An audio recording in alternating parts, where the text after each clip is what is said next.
तो आज का प्लान क्या है, फटाफट देख लेते हैं। सबसे पहले हम गोलीय दर्पण को समझेंगे, फिर देखेंगे कि प्रकाश मुड़ता कैसे है। इसके बाद लेंस की पावर, प्रिज्म और रंगों का खेल और हमारी अपनी आंखें कैसे काम करती हैं, इस पर बात करेंगे। फिर माइक्रोस्कोप और टेलीस्कोप जैसे कमाल के इंस्ट्रूमेंट्स को समझेंगे। और हाँ, आखिर में एक फटाफट एग्जाम रिवीजन भी है। तो चलिए शुरू करते हैं अपने पहले सेक्शन से, गोलीय दर्पण।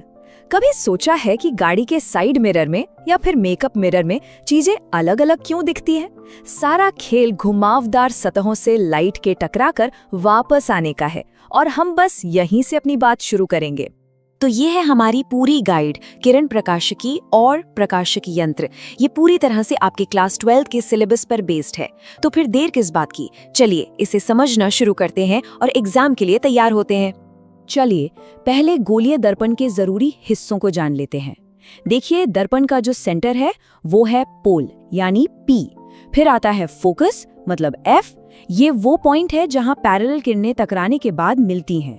और C यानी सेंटर ऑफ कर्वेचर, ये उस गोले का सेंटर है जिसका ये मिरर एक हिस्सा है।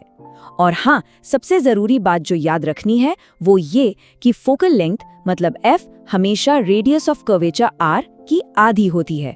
ये तो गोल्डन रूल है, इसे बिल्कुल मत भूलना।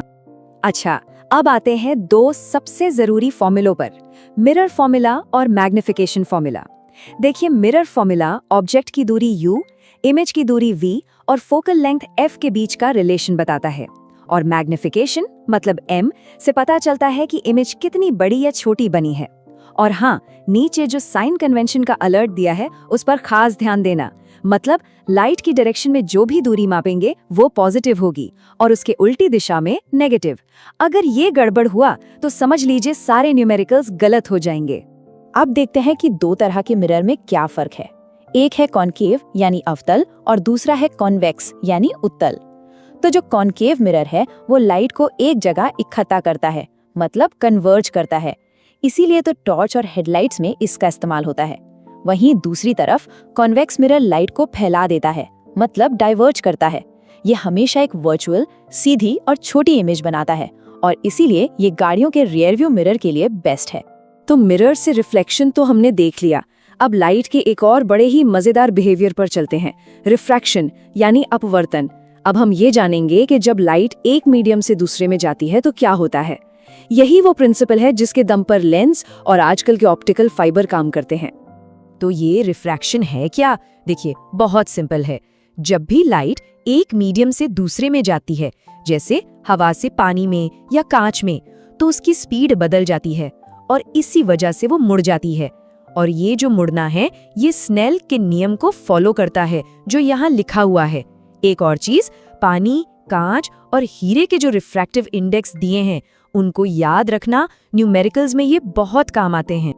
अब एक और कमाल की चीज देखते हैं, टोटल इंटरनल रिफ्लेक्शन या शॉर्ट में कहें तो TIR। सोचिए, लाइट एक घने मीडियम से हल्के मीडियम में जाने की कोशिश कर रही है। अब होता क्या है, अगर इंसिडेंस एंगल एक खास एंगल जिसे क्रिटिकल एंगल कहते हैं उससे ज्यादा हो जाए तो लाइट बाहर जा ही नहीं पाती, वो वापस उसी मीडियम में पूरी की पूरी रिफ्लेक्ट हो जाती है। डायग्राम में भी यही दिखाया गया है कि कैसे एंगल बढ़ाने पर लाइट बाहर जाने के बजाय अंदर ही लौट आती है। तो सवाल ये है कि इस TIR का असल जिंदगी में क्या काम है? भाई, इसका सबसे बड़ा इस्तेमाल है ऑप्टिकल फाइबर्स में, जो हमारे इंटरनेट की जान है। होता ये है कि लाइट एक पतले से तार के अंदर ट्रेवल करती है और टोटल इंटरनल रिफ्लेक्शन की वजह से वो दीवारों से बार बार टकराकर अंदर ही बनी रहती है, बाहर नहीं निकलती। बस इसी वजह से सिग्नल बिना ज्यादा एनर्जी लॉस के बहुत लंबी दूरी तक जा पाते हैं। ठीक है, तो अब हम रिफ्रैक्शन को समझ चुके हैं, तो अब हम तैयार हैं एक कदम और आगे बढ़कर लेंस की दुनिया को समझने के लिए। देखते हैं कि लेंस कैसे लाइट को मोड़ते हैं और हमारी दुनिया को देखने का नजरिया बदलते हैं। तो इस स्लाइड पर आपको लेंस से जुड़े 3 सबसे जरूरी फॉर्मूले मिलेंगे।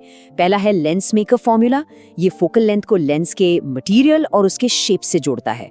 दूसरा है थिन लेंस फॉर्मूला, जो काफी कुछ मिरर फॉर्मूला जैसा ही है। और तीसरा है पावर ऑफ लेंस का फॉर्मूला, जिसे हम डायोप्टर में नापते हैं। यही वो फॉर्मूले हैं जिनसे हमें पता चलता है कि चश्मे से लेकर टेलीस्कोप तक सब कुछ कैसे काम करता है। अच्छा, कॉन्वेक्स लेंस बड़े काम के होते हैं। आप ऑब्जेक्ट को कहाँ रखते हैं इस पर डिपेंड करता है कि वो रियल, वर्चुअल, बड़ी या छोटी इमेज बनाएंगे, जैसा कि आप इस टेबल में देख सकते हैं। वहीं दूसरी तरफ कॉन्केव लेंस हमेशा एक ही तरह की इमेज बनाता है, वर्चुअल, सीधी और छोटी, चाहे आप ऑब्जेक्ट को कहीं भी रख दे। यही फर्क इन्हें अलग अलग कामों के लिए इतना यूजफुल बनाता है ना? चलिए अब लाइट के एक बहुत ही खूबसूरत पहलू की बात करते हैं, रंग।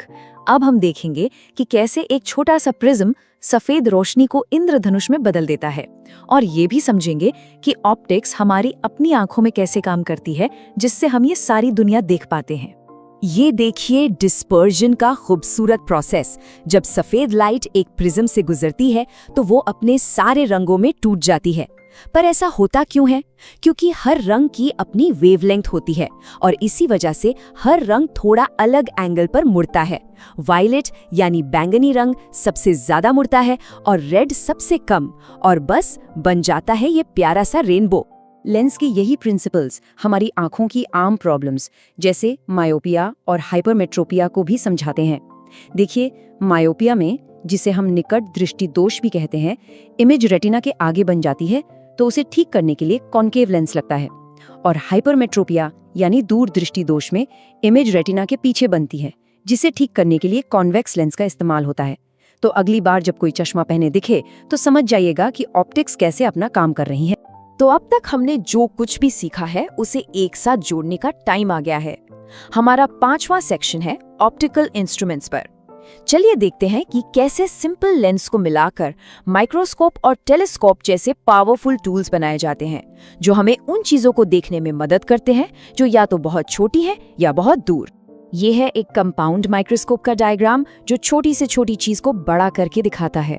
इसमें 2 कॉन्वेक्स लेंस होते हैं, एक छोटा ऑब्जेक्टिव लेंस जो ऑब्जेक्ट के पास होता है, और एक बड़ा आई पीस जिससे हम देखते हैं। ये दोनों मिलकर एक बहुत ही ज्यादा मैग्निफाइड वर्चुअल इमेज बनाते हैं, जिससे हम सेल्स और बैक्टीरिया की पूरी एक अलग दुनिया देख पाते हैं। अब माइक्रोस्कोप का काम है छोटी चीजों को बड़ा दिखाना, और टेलीस्कोप का काम है दूर की चीजों को पास लाना।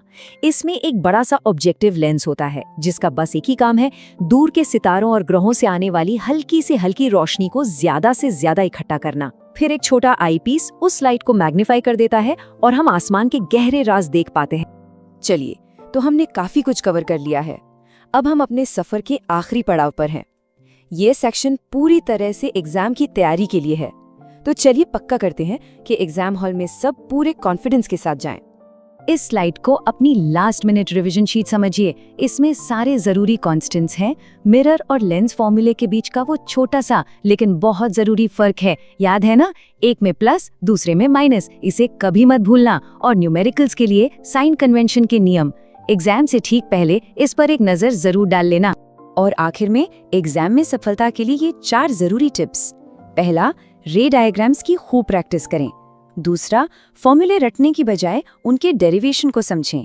तीसरा, साइन कन्वेंशन का इस्तेमाल करते हुए हमेशा सावधान रहें, क्योंकि एक छोटी सी गलती पूरा सवाल गलत कर सकती है। और चौथा, अपने फाइनल आंसर में सही यूनिट्स लिखना कभी ना भूलें। तो बस इसी के साथ हम इस सेशन को खत्म करते हैं। बस एक बात याद रखिएगा, अपनी मेहनत पर यकीन करें, अपनी तैयारी पर भरोसा रखें। आप सभी को परीक्षा के लिए ढेर सारी शुभकामनाएं। आप जरूर सफल होंगे।